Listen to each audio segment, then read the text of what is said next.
Dubro Suspicion Files.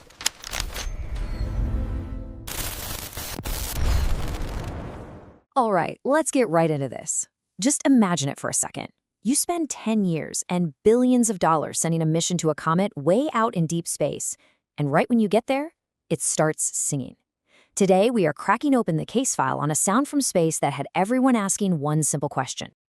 And that's really the big question we're digging into. Back in 2014, the European Space Agency, we'll call them ESA, they published this really weird, rhythmic, kind of clicking sound. It was recorded by their Rosetta spacecraft as it orbited Comet 67P. So, what was it? Was this just some bizarre natural noise? Or was it a hello from something else entirely? You know what's fascinating here is the timing of it all. See, the ESA had actually been picking up this song since August, but they waited. They very strategically released it to the world on November 11th, literally the day before their little lander, Philae, was supposed to make this incredible, historic touchdown. It was an absolutely brilliant PR move that cooked up this amazing global mystery right at the moment the whole world's attention was on them. Okay, before we dive any deeper, we have to clear something up, because a lot of people get this mixed up. There were actually two different sounds from this mission. The one we're looking at is the song, these strange electromagnetic waves picked up by the Rosetta orbiter. But there was also another sound, this little thud, which was the literal physical vibration of the lander's feet hitting the surface. Totally different things. Our case file is all about the song. So you've got this perfect stage set for a worldwide mystery. And right on cue, a pretty sensational theory pops up to explain it all. This is the idea that Comet 67P, well, that it wasn't a comet at all. This quote here, supposedly from a whistleblower, really gets to the core of why this theory was so compelling. I mean, it makes a certain kind of sense, right? The argument is basically, look at the scale of this thing. Billions of dollars, a 12-year trip. Surely they wouldn't do all that for just some random space rock. It must be something more important. And that, right there, is a very human way of looking at the world. In fact, psychology has a name for this. It's called proportionality bias. It's this little glitch in our brains that wants big events to have big causes. A massive, expensive mission like Rosetta just feels like it should have an equally massive secret cause, like an alien ship, instead of the boring scientific reason of, just studying ice and dust. This bias is exactly what made the whole conspiracy theory feel so right. And of course, the theory didn't just stop there. Oh no. The full story claimed this was a known alien object, that NASA had secretly detected radio bursts from it decades ago, and that if you looked closely at the pictures, you could see machine-like parts. And in that version of the story, the song wasn't just noise, it was an intentional greeting. So that's the claim. Now let's see how it actually stacks up against the science. Okay, so we've heard the sensational side of the story. Now let's turn to the other side of the courtroom, the official scientific explanation from the folks who are, actually there. The European Space Agency. So the very first thing we have to get straight is just some basic physics. You can't have sound in space, at least not the way we think of it. There's no air for sound waves to travel through. What Rosetta's instruments picked up weren't sound waves. They were oscillations, vibrations in a magnetic field. So it wasn't really a song, it was a wobble in the electromagnetic environment right around the comet. Okay, so how did that happen? Well, scientists broke it down into 5 key steps. First, the comet gets near the sun, it heats up, and it starts spewing out neutral gases, like water vapor. Step 2, the sun's UV radiation zaps that gas, knocking off electrons and turning it into an electrically charged cloud we call plasma. 3, this brand new plasma cloud from the comet slams into the solar wind, which is another stream of plasma that's always blowing off the sun. This cosmic collision creates a temporary magnetic bubble around the comet. And finally, step 5. The flow of all this new plasma creates an unstable current, making that whole magnetic bubble vibrate or oscillate at about 40 to 50 millihertz. And that is what the instruments actually recorded. And if that sounds complicated, don't worry. The scientists gave us a perfect, simple analogy to picture it. Think of a garden hose. When you crank up the water, the hose itself can start to shake and wobble, right? In this case, the magnetic field is the hose, and the stream of plasma is the water. The flow of the water makes the hose shake.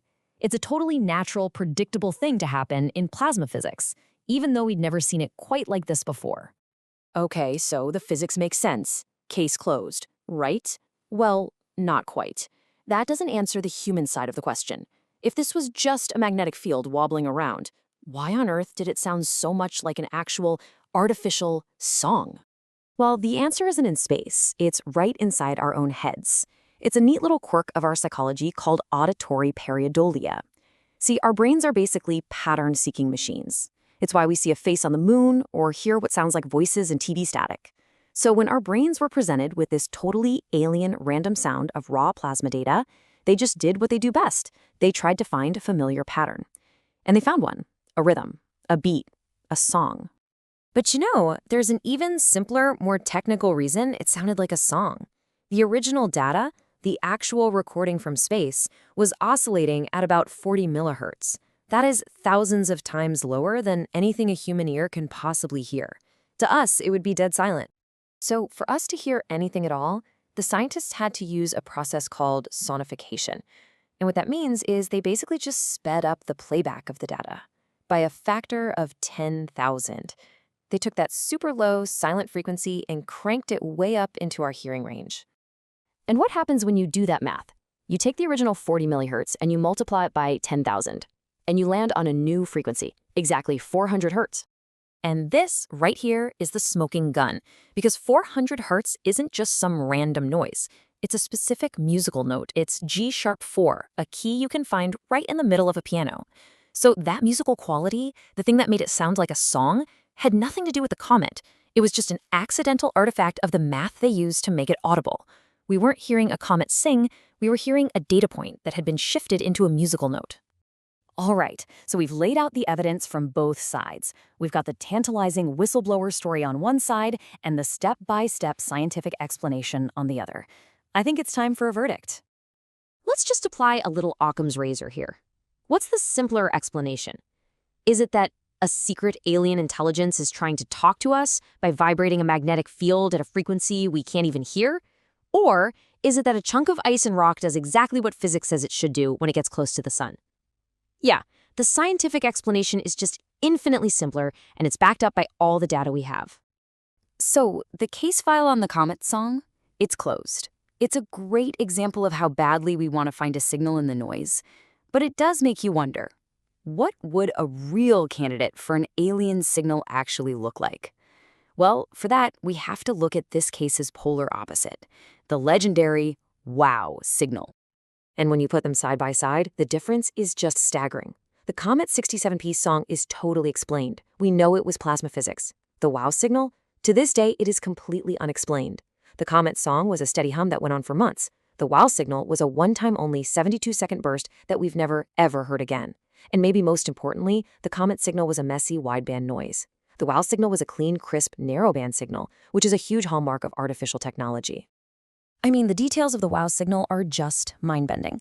It was detected once. In 47 years, never again. It was laser-focused on one tiny sliver of the radio dial, unlike any natural thing we know of.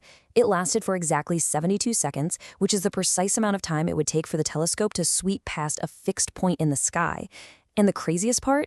The frequency was right next to what's called the hydrogen line, a spot on the radio dial that astronomers have long guessed would be a kind of universal dialing tone for any intelligent species trying to say hello. And that really brings us to the final incredible takeaway here. These two signals are perfect mirror images of each other. The Comet song was a 100% natural sound that our own brains and a bit of math tricked us into thinking was artificial. The wow signal, on the other hand, is a totally unknown signal that just happens to perfectly mimic every single thing we would look for in a genuinely artificial one. So that leaves us with one last thought to chew on.